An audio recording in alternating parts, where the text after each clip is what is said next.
Hello बच्चों, कैसे हैं आप सभी। उम्मीद करता हूँ आप सभी ठीक होंगे और अच्छे होंगे। तो बच्चों आइए आज हम देखते हैं अपना प्रश्नावली 3.2 का प्रश्न नंबर पहले का दूसरा। ये हमारा हो चुका था, अब हम इसे देखते हैं। ठीक है, ये दिया हुआ है एस माइनस टी बराबर 3 और दूसरा समीकरण दिया हुआ है एस बट्टे 3 प्लस टी बट्टे 2 बराबर 6। तो इससे मैंने 4 तरीके बताए थे। हर समीकरण को 2 तरीके से कर सकते हैं। इस समीकरण को 2 तरीके से, इस समीकरण को 2 तरीके से। अब बात आती है कभी कभी किसी क्वेश्चन में हम कौन सा तरीका लगाएं। आपको सबसे जो आसान दिख जाए उसे लगाना है। जैसे कि यहाँ भिन्न है, ठीक है, तो भिन्न को करने में आपको कठिनाई होगी। ठीक है, तो यहाँ पे मान को निकालना सरल है। आपको उस समीकरण को हल करना है जिसको सरल कर सके। यहाँ पे अगर मैं एस और टी का मान निकालूंगा तो यहाँ पे पहले भिन्न को सॉल्व करूंगा, उसके बाद पक्षांतर करूंगा, काफी टाइम लगेगा। लेकिन यहां पर अगर मैं s का मान निकालना चाहूं कि s बराबर क्या होगा मेरा, तो इस t को उधर ले जाऊंगा तो t प्लस की होगी उधर जाकर। ये हमारा s का मान यहां से निकल आया। ठीक है, s का मान यहां से हमारा निकल गया। अच्छा ठीक है, इसे सॉल्व कीजिए। आप लोगों को मैं बता दूं, इसे आप भिन्न को सॉल्व कीजिए। आप इन दोनों का एलसीएम लीजिए। 3 और 2 का एलसीएम 6 आ गया। अब इस 3 का भाग 6 में 2 बार गया, 2 का एस से करेंगे तो कितना हो गया, 2 का एस से किया जाएगा 2s प्लस 2 का भाग 6 में 3 बार गया, 3 का टी से 3t प्लस के 6। पहले इस प्रकार सॉल्व करना होगा, फिर इसके नीचे एक मानकर दोनों का गुणा कर देंगे। तो एक का गुणा किसी से भी कीजिए वही संख्या रहती है। तो एक का गुणा 3s plus 2s plus 3t से करूंगा तो यही रहेगा, और 6 का 6 से 36। ठीक है, तो पहले तो हमें इस भिन्न को इस रूप में लाना होगा समीकरण के। भाई ये भिन्न के रूप में ये समीकरण हमें इसमें लाना होगा। फिर यहां से इस टी को या एस को इधर लाना होगा, फिर 2 या 3 इनके साथ जो गुणा में लगा है उसे भाग में लाना होगा। तो ऐसे क्वेश्चन हमारा कठिन हो जाएगा। इसलिए यहां से आप लोग देखिए एस का मान निकालना कितना आसान है। अब इसको हम देखते हैं सॉल्व करके लाए ना। अब ये वाला, ये जो मैंने समीकरण मान लिया 3, क्या मान लिया बच्चों 3, एस का मान, ये बिन सॉल्व कर आ रही, चाहे आप यहां रखिए एस का मान चाहे यहां, आंसर वही निकल कर आएगा। लेकिन अगर मैं यहां रखता तो ये हमें सॉल्व करके फिर भी इसी रूप में लाना होता। ठीक है, बिन फिर भी सॉल्व करनी पड़ती, तो इसीलिए मैं इसमें रख रहा हूं एस का मान समीकरण 3 में रखने पर, समीकरण 3 में रख दिया। अब समीकरण 3 क्या है, 2s प्लस 3t बराबर 36, यही तो है समीकरण 3। अब 2 s का मान क्या है 3 प्लस का t,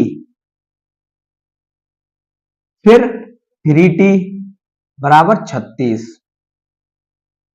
अब 2 का गुणा करेंगे अंदर, 3 दूनी 6, इस 2 का t से 2t, ठीक है, प्लस 3t है ही हमारा 36।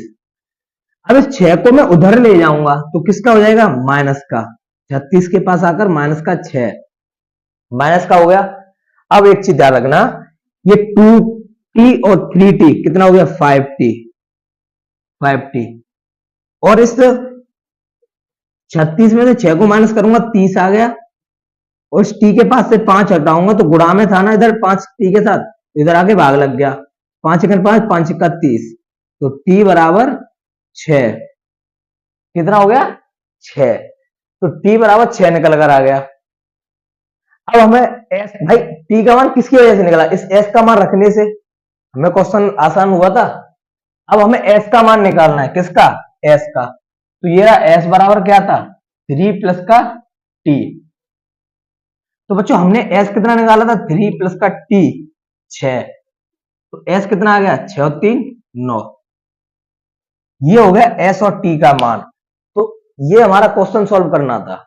ठीक है, अगर छोटा सा हिंट आप लोगों को यही देता हूं, आपको इस समीकरण से सॉल्व करना हो तो यहाँ पे 2s रहने दीजिए, इस 3t को उधर ले जाना, 36 36 माइनस के 3t, ठीक है।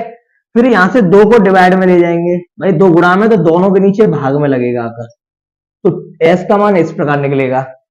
तो देखिए यहाँ फिर भी भिन्न के रूप में आ रहा है ना, भिन्न के रूप में आ रहा है, तो भिन्न के रूप में हम नहीं लाकर हमें ऐसा अगर दिख रहा हो आप साफ साफ निकाल सके, एक आसान तरीका है, इस आसान तरीका से निकालना आप लोग, ठीक है, इस आसान तरीके से निकालना। ये हो चुका है आप लोगों का। अब हम तीसरे की तरफ चलते हैं, इसे नोट कीजिए। चलिए बच्चों, तो अब हम पहले का तीसरा देखते हैं। 3x माइनस के वाई बराबर 3 और दूसरा समीकरण 9x माइनस के 3y बराबर 9। इसे किस प्रकार सॉल्व करेंगे, आप लोग बता सकते हैं इसे किस प्रकार सॉल्व करेंगे। देखिए इस समीकरण को एक को ऐसे रहने देता हूं। पहले एक बात ध्यान रखना आप लोग, हम किस प्रकार सॉल्व कर रहे हैं, प्रतिस्थापन विधि। कौन सी विधि चल रही है इसमें, प्रतिस्थापन विधि, ठीक है।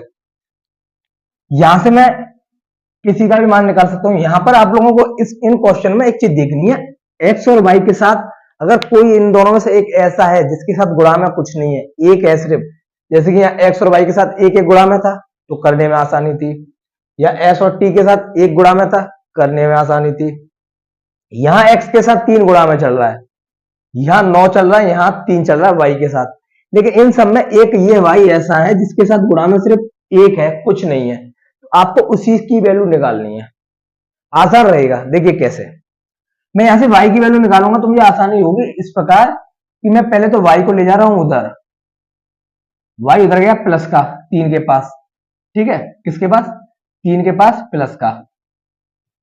अब 3 को इधर ले आ रहा हूं तो 3 इधर आकर माइनस बराबर y, मतलब y की वैल्यू आ गई ये मेरी निकल कर, ठीक है। तो मेरा इसमें बट्टे का कोई संबंध नहीं रहा, ठीक है। अगर आप यहां से x का मान निकालते, देखिए 3 इधर लाते तो आप लोग भाग लगाना पड़ता, क्या लगाना पड़ता, भाग, तो ये बट्टे की आती। तो मैं बट्टे वाली आप लोगों को नहीं सिखा रहा हूं, क्यों नहीं सिखा रहा हूं, क्योंकि आपको करने में दिक्कत होगी, इसीलिए आसान सीखिए। तो y का मान आ गया, तो y का मान कहां रखना है, समीकरण 2 में। y का मान समीकरण 2 में रखने पर, समीकरण 2 क्या है, 9x माइनस का 3y बराबर 9, यही है। अब यहां से देखिए 9x माइनस 3, इस y का मान क्या है, 3x माइनस का 3 बराबर 9, यही तो है ये y। इस y के मैंने ये दिया रखा, क्या दिया, 3x माइनस के 3। अब 9x minus minus plus minus, 3 दिया 9x, 9x minus minus plus 9, 3 का 9 बराबर 9, 9x में से 9x गया 0, प्लस के 9 बराबर 9। अब 9 बराबर 9, 0 में 9 जोड़ूंगा 9।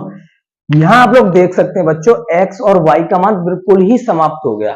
क्या हुआ, जब यहाँ x और y का मान निकालने को रहा ही नहीं तो हम लोग क्या करेंगे, x और y को नहीं निकाल सकते, ठीक है, x और y को हम लोग नहीं निकाल सकते, इसीलिए हम क्या लिखेंगे यहां पर, आप लोग देख रहे होंगे कि यहाँ x से x समाप्त हो गया, तो x का मान कुछ निकला ही नहीं है, तो हम लोग क्या कहेंगे बच्चों, देखिए आप लोगों की गणित में डेफिनेशन लिखी हुई है